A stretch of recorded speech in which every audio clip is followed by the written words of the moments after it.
During World War II, there were no fiercer rivals in the entire conflict than Adolf Hitler, leader of Germany, and Joseph Stalin, head of the Soviet Union. The brutal battles between the two countries left tens of millions dead, with blood spilled over stretches of thousands of miles. However, the relationship between these powers was not always the same. At the beginning of the war, and despite their diametrically opposed ideologies, they were faithful allies, fighting and invading other countries together. However, both knew that it was only a matter of time before this bond would be torn apart. There was no doubt that blood would flow. The only question was who would strike the first blow, and who would emerge victorious.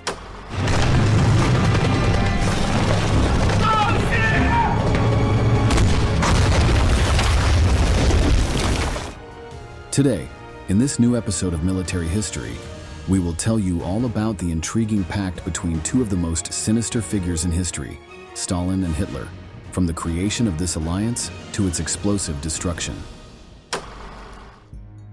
A few months before the outbreak of World War II in September 1939, Hitler was preparing to continue his campaign of conquest.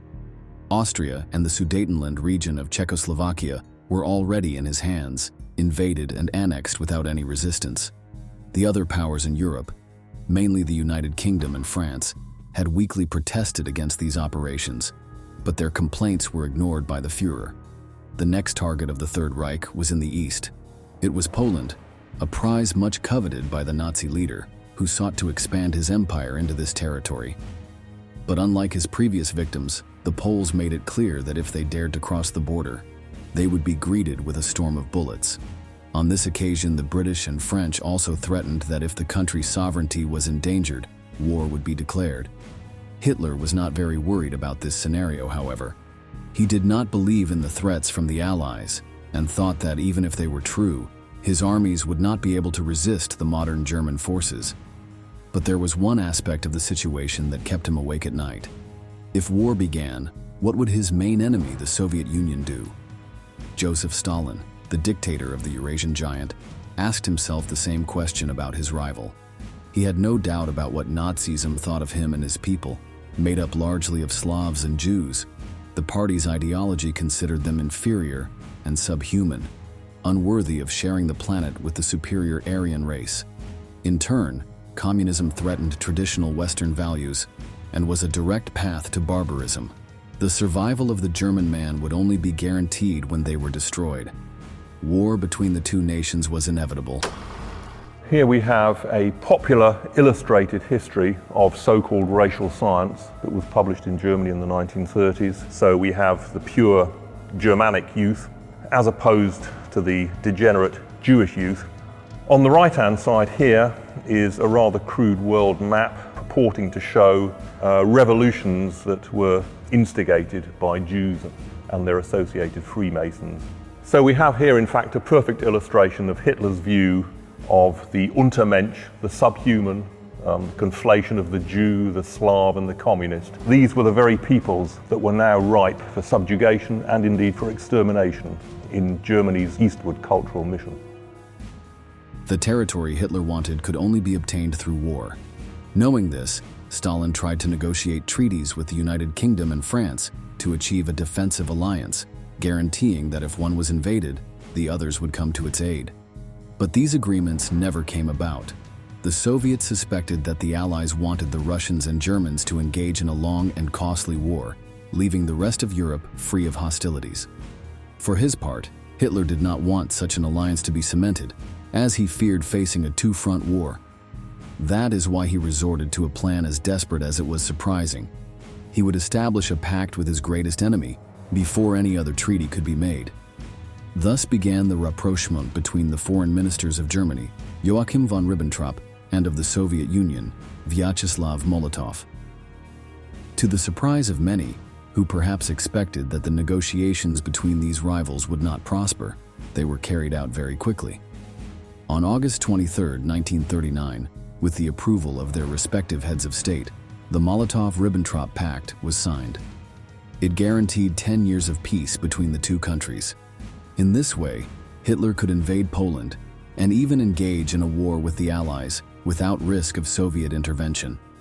For his part, Stalin would have time to organize his Red Army for the conflict against the Germans, which, despite the treaty, he still believed impossible to avoid.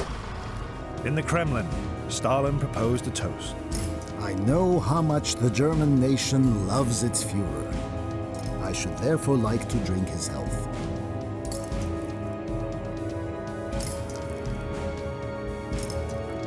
But like Hitler, Stalin was also acting from fear that Hitler would attack him. That evening, he told his inner circle, Of course, it's all a game to see who can fool whom. He thinks he's outsmarted me, but actually it's I who's tricked him. But there was a secret clause in the pact. According to it, Eastern Europe would be divided into two regions, one under German rule and the other controlled by the communists. Stalin demanded Finland, the Baltic states, and a large part of Romania. The rest could fall into Nazi hands. Poland, for its part, would be torn apart and divided between the two, with each keeping half. After the assurance of successful negotiations, Hitler set his plans in motion again. On the 1st of September 1939, just 8 days after the signing of the treaty, German soldiers crossed the border into Poland, thus beginning the Second World War. The defenders could do little against the tanks and a much larger, better trained and equipped German army. Although the British and French kept their promise and declared war on the Reich, they did not send men, and the Poles were forced to retreat further and further into their own territory. The battle seemed lost. The defenders believed that the situation could not get any worse, but they were wrong. On September 17th, everything went out of control. From the other end of the country, the Red Army also invaded Poland. The locals, confused by the new enemy, in many cases did not even open fire as the Soviets advanced into the heart of the nation. On October 6th, just over a month after the attack began, the Polish forces were completely defeated by this lethal alliance. Both conquerors began their processes of terror against the civilian population. Members of the German SS massacred tens of thousands of Poles, most of them of Jewish origin, in just a few weeks. They were not the only ones. Stalin ordered the same to be done. This happened, for example, in the Katyn massacre, a series of mass murders that ended the lives of more than 20,000 people. All of them, belonging to the intellectual, political, and military spheres of Poland, were shot in cold blood. It was not until 1943 that the macabre mass graves where their bodies were buried would be discovered. For the nations of the West, this scenario was completely hopeless. Stalin and Hitler seemed to be staunch partners, ready to deploy their territorial ambitions to the rest of Europe. And although the Soviet leader had not declared war on the United Kingdom or France, he could not be counted on to mutually destroy the Führer, as had been the original plan of the Allies.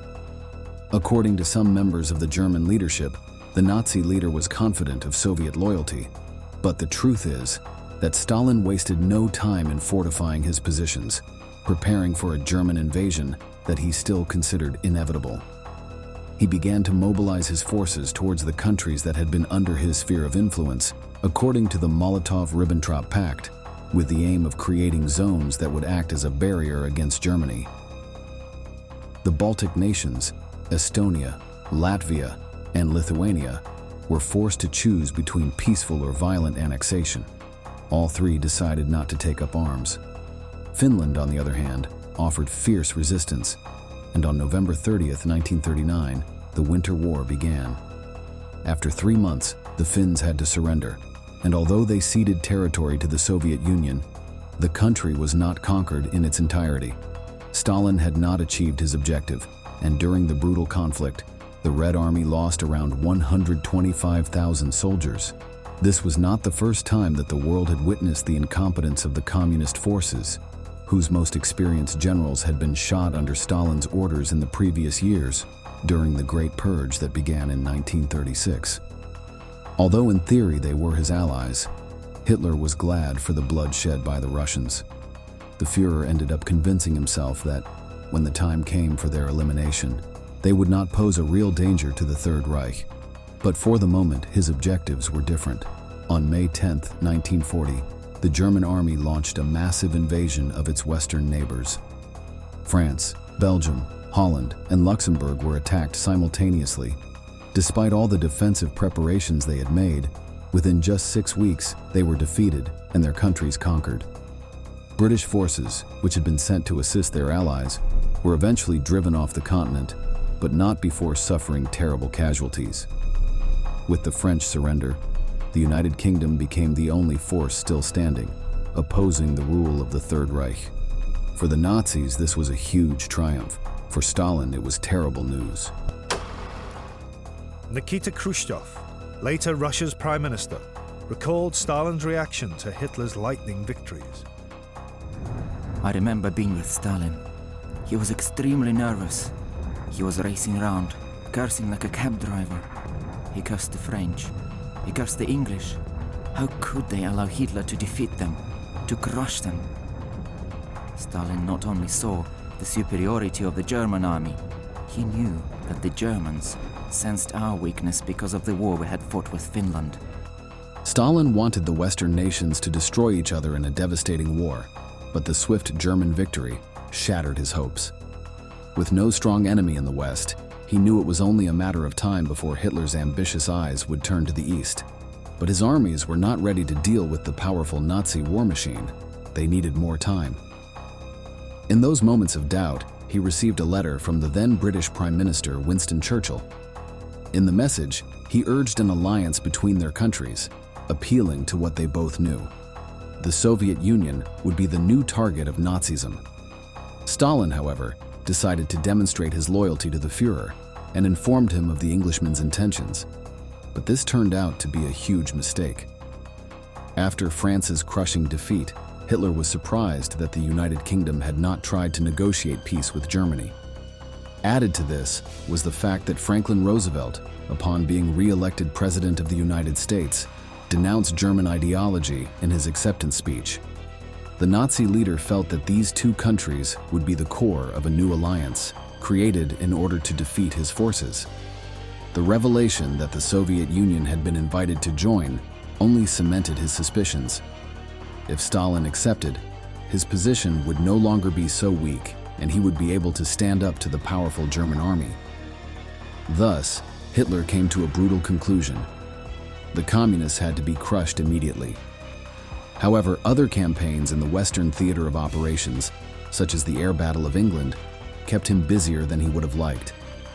By early 1941, however, his plans were already in motion.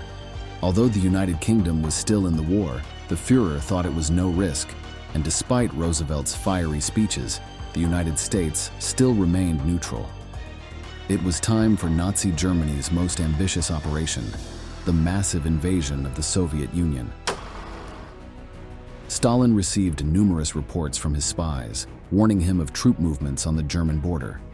Even Churchill himself shared similar reports from his own agents, but the communist leader chose to ignore them. He did not think that the Reich's forces would get involved in a two-front war, so he maintained that as long as the United Kingdom remained steadfast in the conflict, its territory would be safe. But his way of thinking was not the same as that of his rival. Stalin was trusting Hitler to act rationally. And to fight Britain and Russia at the same time was clearly irrational. But Stalin failed to realize that despite their similarities, there was one profound difference between him and Hitler, which made his perfect logic irrelevant.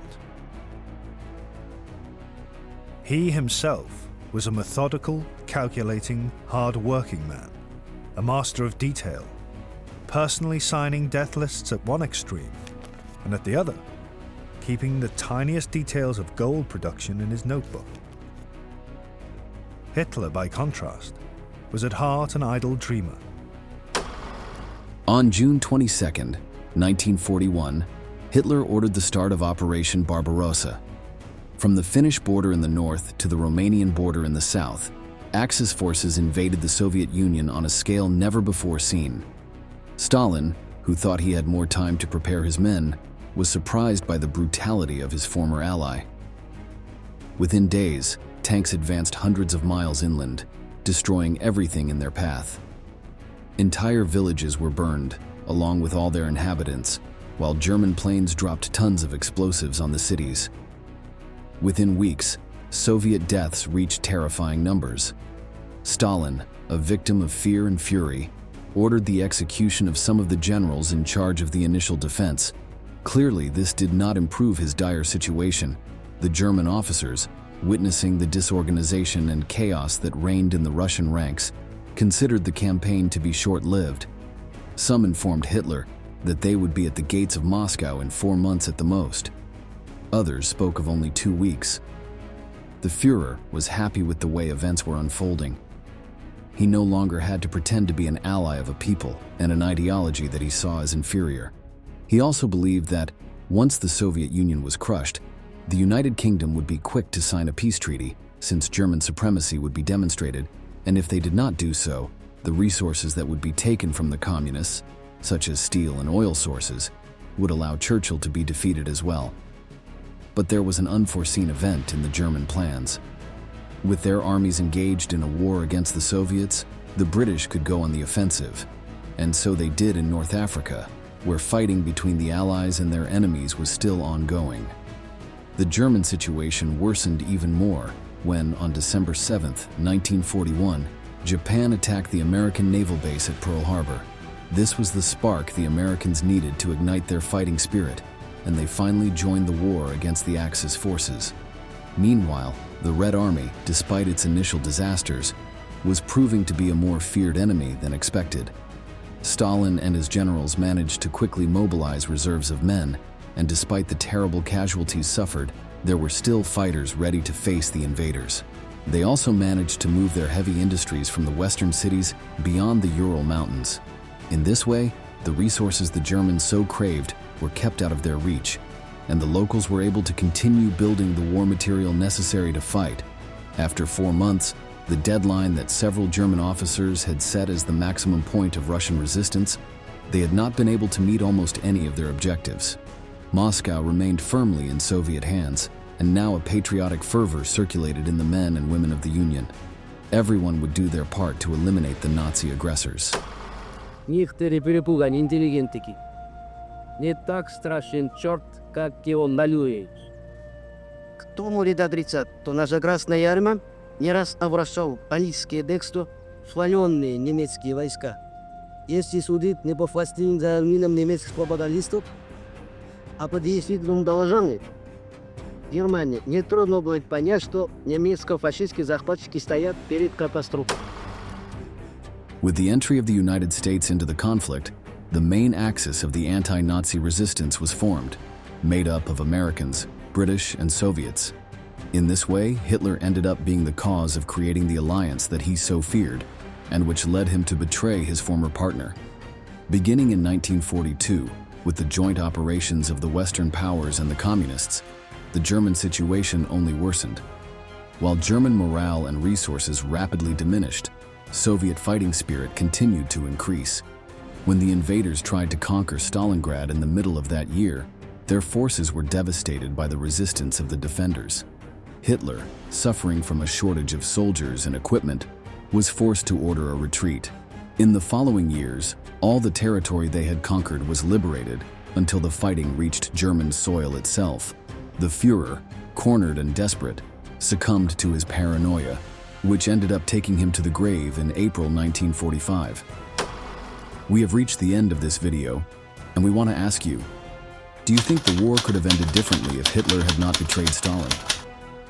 Leave us your answer in the comments box below, and don't forget to subscribe to our channel to learn about many more military events that left their mark on history.